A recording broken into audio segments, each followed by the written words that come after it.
Në rast zjarri si ai i mbrëmshmi në çarshitë të Shkupit, qasja për ndërhyrje nga shërbimet e emergjencës është jashtëzakonisht e vështirë për shkak të rrugëve të pakalueshme, uzurpimit të pronës publike, tendave dhe pengesave të tjera që bllokojnë lëvizjen e automjeteve të ndihmës së shpejtë dhe zjarrfikësve.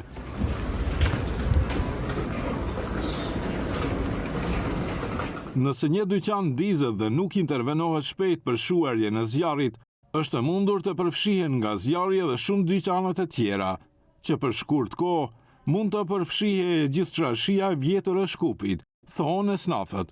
E gjithë kjo sipas tyre është për shkak të strukturës së vjetër të ndërtimit të objekteve, që thuajse në të gjithë dyqanet është përdorur druri për ndërtim. Shumica dyqanat janë për drunit, vjetra janë. E shumë pak duhet më kollë çarshia komplet më kollë çarshia.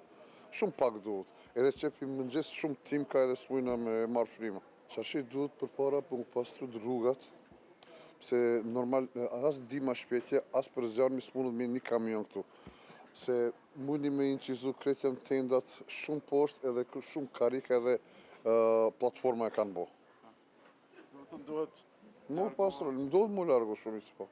Pikërisht këto vështirësi i konfirmojnë edhe snafët tjerë dhe vizitorët e çarshis, të cilët theksojnë se rreziku nga zjarri është i madh dhe se ndërhyrja e vonuar mund të sjellë pasoja serioze. Nëse një zjarr ndodh, zoti mos e bëj këtu në çarshi brenda, ndoshta mund të përfundoje deri në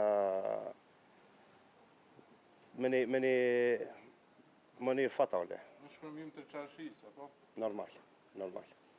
Se janë dyqanet, domethënë gjithë njëri me tjetrin. Para të duhet sa më shumë të ketë hymje për në çarshi.